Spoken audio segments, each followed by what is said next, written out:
Para falar do Timão, porque tem muitos assuntos. O Rodrigo Garro falou sobre a sua lesão, a sua situação, será que ele tá perto de voltar? O Memphis Depay trabalhou com bola, tem problemas na defesa para o Ramon resolver e o Romeu Tuma Júnior foi afastado da presidência do conselho. Tudo isso e muito mais nesse vídeo a partir de agora. Bora falar sobre o Garro, então. A gente começa pelo Garro, que voltou da Espanha, tá? Ele tava na Espanha tratando, né, com um tratamento inovador, pelo menos foi dessa maneira que o Corinthians tratou, sempre em contato com o departamento médico do Corinthians, mas com um profissional indicado pelo Memphis Depay, um cara que trabalhou no Atlético de Madrid e que cuida especificamente dessas questões relacionadas ao joelho. Ele se submeteu a alguns treinamentos, a gente pôde ver algumas imagens na piscina, com reforço muscular, fisioterapia, uso de choque elétrico, aplicação de agulhas.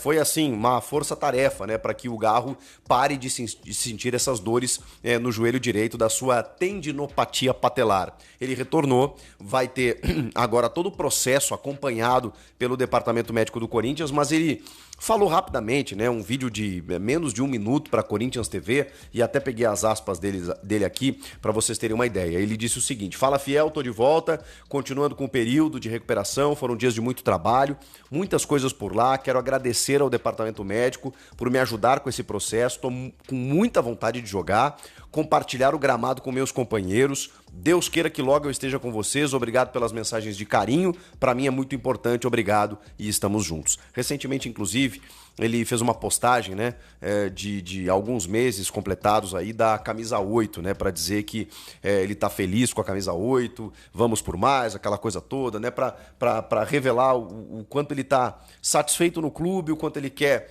retomar a sua melhor condição, né, e fazer essa aproximação com o torcedor. A gente sabe a importância do Rodrigo Garro, ele foi o melhor meia do futebol brasileiro no ano passado e esse ano não conseguiu ainda por conta dessas dores. Então, eu sempre disse aqui para vocês, cara, resolvam isso, porque não adianta. Eu sei que ele estava jogando no sacrifício, ele foi importante, né? Ele estava presente na final, foi campeão paulista, eu sei o quanto isso era importante para ele, mas, cara, a saúde dele, né, em primeiro lugar. Então, resolve isso, até porque ele vai colaborar ainda mais, né? Vocês estão vendo aí a dupla Memphis e Yuri cada vez mais se encontrando, com o Garro a pleno, né, 100%, aí o Corinthians tende a decolar. Até porque tá difícil de encontrar um reserva para ele, né? O Coronado tem alguns problemas físicos constantes, o Memphis faz essa função, mas aí você tem que botar o Romero no ataque, o Romero também dá uma oscilada, então assim, o Garro é o cara, né?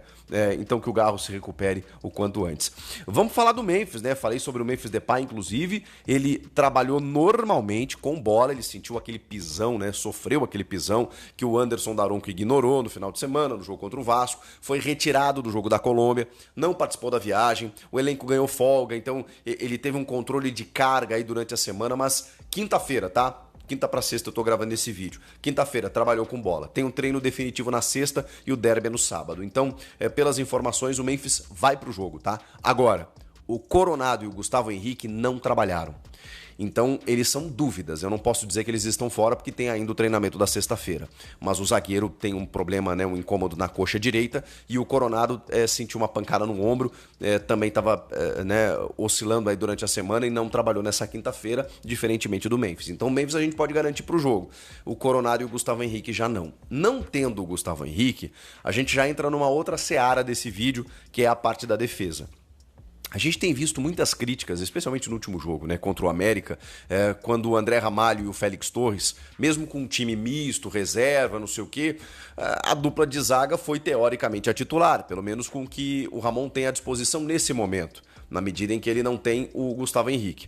E o André Ramalho, pelas informações, está jogando um pouco no sacrifício, ele está descontado, né, e ele está realmente muito, mas muito abaixo daquilo que ele entregou no ano passado. Os outros, o Kaká, a gente já viu que é insuficiente. O João Pedro Choca, eu acho que ele foi jogado aos leões depois de uma falha especificamente naquele pênalti contra o Barcelona em Guayaquil, e depois acabou inseguro, né, e retirado do esquema, mas acho que prematuramente, né? Acho que você tinha que dar uma trabalhada no moleque, né? Não dá para perder um zagueiro que em algum momento foi considerado positivo, estava fazendo uma boa dupla com o Félix Torres, que era outro que estava jogando bem, de repente passou a jogar mal de novo, tá oscilando mais uma vez, mas esse jogo, tanto no jogo contra o Barcelona, como nesse jogo contra o América de Cali, né, um Libertadores e outro Sul-Americana, tem uma diferença.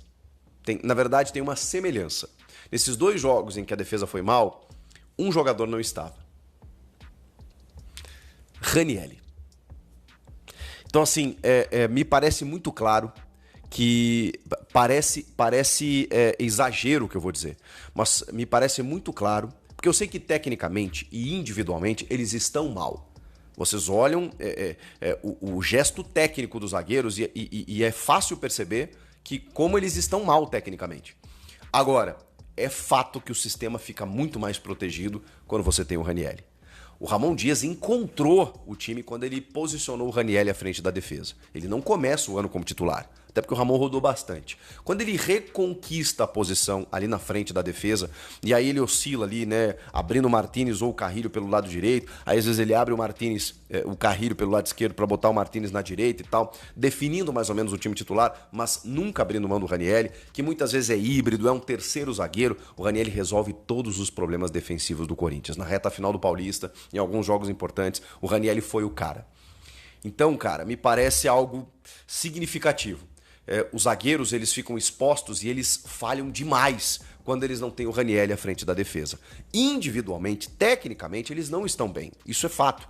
Agora, o Ranieri tá salvando a pele dos caras. Então, se tem um alento para esse derby, né? Mesmo que o Gustavo Henrique não jogue, que a dupla seja André Ramalho e Félix Torres, se jogar o Ranieri, eu acho que é um problema a menos. Eu acho que ele não vai resolver todos os problemas defensivos do Corinthians, né? Porque a bola, quando precisar cair no pé do Félix Torres, ele não pode dar as pichotadas que ele dá. Mas é fato que o Ranieri tem resolvido muita coisa. A gente nem percebe isso, cara. Mas se a gente prestar atenção, o Ranieri dá uma proteção diferente ali pro setor. E todo mundo cresce no lado dele. Então, talvez esse seja o benefício de contar com ele. Mas é fato que o Corinthians está com problemas defensivos no que diz respeito à qualidade dos seus zagueiros. Seria interessante contratar. Seria interessante buscar algumas afirmações ali para o setor, para não depender necessariamente de um primeiro volante, de um outro jogador, para você ter uma segurança maior, tá bom? Vamos falar sobre, para a gente fechar esse vídeo, do afastamento do Romeu Tuma Júnior. Cara, é importante a gente falar sobre isso, porque o Tuma, ele, presidente do Conselho Deliberativo, eleito no início de 2024, com mandato de 3 anos, ele assim...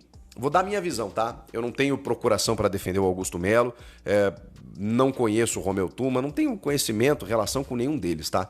Mas a sensação que eu fiquei daqui foi sensação de uma parcialidade do Romeu Tuma Júnior. Ele foi muito incisivo no processo de impeachment e sem ter provas. Por isso a minha sensação. No momento em que você tem provas, inquéritos resolvidos, denúncias comprovadas relacionadas ao presidente do Corinthians, poxa, não teria nenhum problema eu dizer aqui para vocês que, cara, o Tuma ele estava embasado para capitanear esse processo de impeachment. No momento em que isso não existia, ficou muito claro que havia uma manobra política para que o impeachment fosse levado a cargo. E aí a gente banaliza o impeachment, né? O impeachment tem que ser algo grave. O Augusto, por mais que a gente questione o modelo de eleição, eleitoral do Corinthians, como do São Paulo, como dos principais clubes, né? Como de alguns dos principais clubes que a gente questiona, eu acho que você teria que abrir para o associado para transformar o processo mais democrático, porque hoje você não pode, né, reduzir a 4 mil pessoas um universo dentro de um universo de 35 milhões de torcedores, para que esses 4 mil elejam o presidente. Eu acho muito pouco e antidemocrático você fazer esse tipo de coisa. O Augusto diz que vai mudar isso, vamos ver. Mas se você mantém, mesmo que você mantenha esse processo, você tem que respeitar. E o Augusto está lá, eleito pelo associado. Para você tirar ele de lá, não pode ser por incompetência, embora a gente possa questionar e cobrar, não pode ser por uma declaração, não pode ser por coisas vazias, né, gente? Tem que ser por algo muito sério, senão vira uma bagunça. E aí o Tuma, ele liderou um processo de impeachment sem que o inquérito, por todos os processos, por todas as denúncias, ele tivesse sido concluído. E aí pegou muito mal. De qualquer forma, indo na notícia aqui, o Romeu Tuma Júnior, né, presidente do Conselho Deliberativo, foi afastado preventivamente em caráter liminar, tá? Após denúncias apresentadas tanto pelo presidente Augusto Melo, quanto pelo conselheiro Roberto William Miguel, conhecido como Libanês. Quem tomou essa decisão foi a Comissão de Ética e Disciplina do clube, que o clube tem algumas comissões, né, para fiscalizar tanto o presidente, a diretoria, todo mundo ali, né? E a comissão acabou por entender que realmente tinha motivo para afastar o Romeu Tuma Júnior. O Corinthians está negociando com o Matheus Moraes, jogador de 24 anos, né, que pertence ao Maringá, né, o Corinthians, né, enfim, informação, né, do Fabiane, né, da Rádio Bandeirantes, é que o Corinthians é um dos clubes interessados em Matheus Moraes, ele é atacante do Maringá. As conversas ainda são iniciais com o clube paranaense, quer dizer que existe já então uma negociação, uma conversa, mas está bem no início, e o jogador de 24 anos, ele marcou 9 gols em 18 jogos nesta temporada, tá? Olha só, ele está no Maringá desde 2023, em 23 fez 17 jogos, 3 gols, em 24 fez 27 jogos, 3 gols e 2 assistências. Nesta temporada vive o melhor momento da carreira, fez 9 gols em 18 jogos, deu 1 assistência. Foi artilheiro do Paranaense com 8 gols em maio, né? Foi com 8 gols. Em maio, Bahia, Vitória e Bragantino demonstraram interesse, o Maringá pediu 5 milhões de reais, que é o valor que o Corinthians está pagando aí pelo empréstimo de 6 meses do Thales Magno, tá? Aqui é a aposta em um jogador que vai ficar por muitos anos. Formado no Santos, jogou de 2011 a 2020 na Vila Belmiro, jogando em todas as categorias do Santos, sub-11, sub-13, sub-15, 17, 20 e também 23, que é o Santos B, né? Jogou na base com o Yuri Alberto e com o Rodrigo, né? Aquele que está no Real Madrid, mas por conta de lesões acabou perdendo espaço e não subiu aos profissionais. Do Santos ele foi emprestado ao Maringá em 2020, depois voltou ao clube em 21, mas passou pelo Londrina em 22 sem atuar, está desde 23 no Maringá. Essas são as informações aqui do Klaus, né, em relação a essa passagem dele pelo Santos, tudo, tá? Nosso companheiro Klaus Richmo aqui do canal Café do Setorista da revista Placar. Beleza?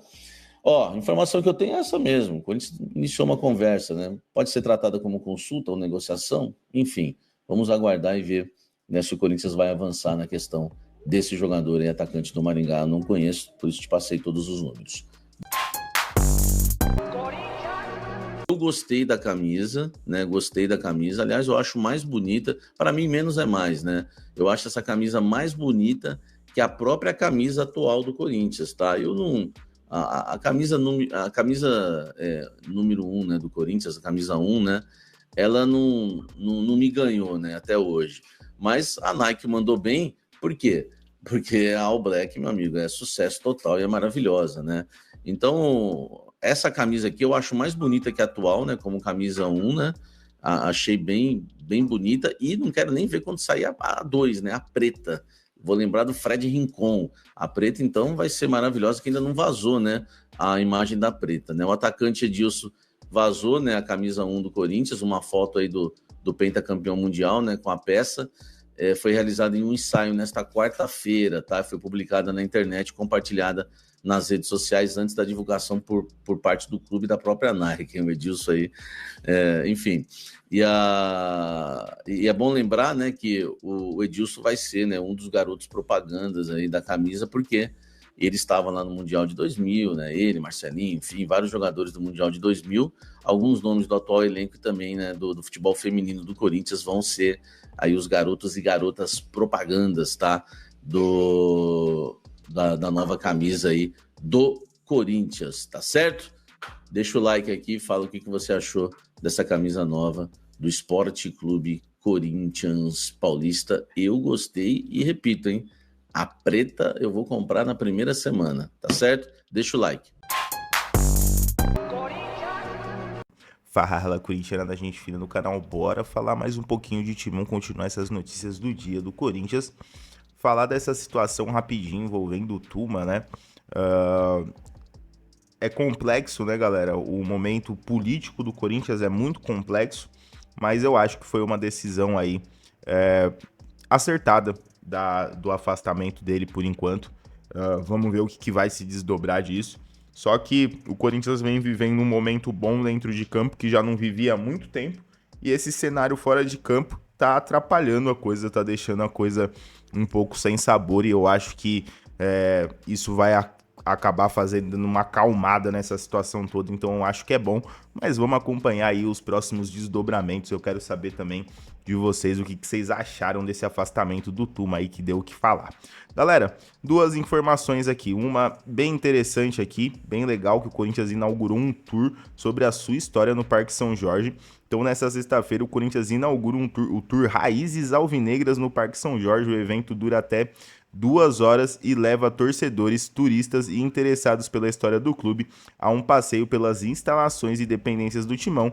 Acho bem legal o Corinthians fazer esse tipo de ação, acho bem legal, uma porque gera dinheiro para o clube, outra porque gera uma atração aí para a torcida, às vezes até quem não é torcedor, quem vem aí de outro país visitar, vai fazer um tour desse para conhecer o time mais importante aqui brasileiro, o maior time brasileiro, que é o Coringão. Então eu acho muito legal a iniciativa e o valor eu acho que ficou legal também, não é um valor muito caro. Vou até pensar em fazer aí com a molecada, levar a molecada para fazer esse tour, que tá em situação bem interessante. Então, ó, o Departamento Cultural do Corinthians criou o tour em parceria com o Grupo UP.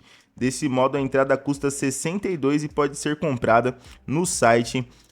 Tá aqui o site, eu vou deixar na descrição aí para vocês, para quem quiser dar uma olhada lá, quiser agendar um passeio, parece que é bem legal. Além disso, ao final do passeio, os torcedores podem visitar o Memorial de Conquistas. Aliás, lá estão expostas as principais taças do clube, incluindo o Troféu Paulista desse ano, conquistado na final diante do rival no fim de março. Abre aspas aqui para o presidente Augusto Melo, que falou um pouquinho desse tour.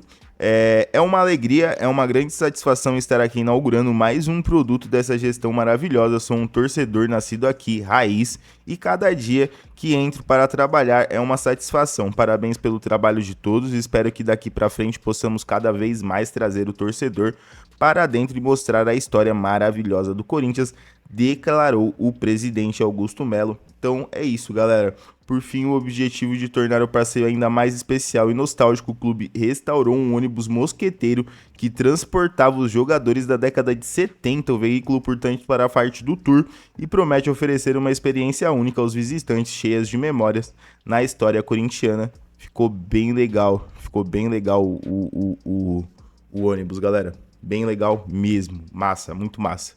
E para fechar, vamos aqui para outra situação.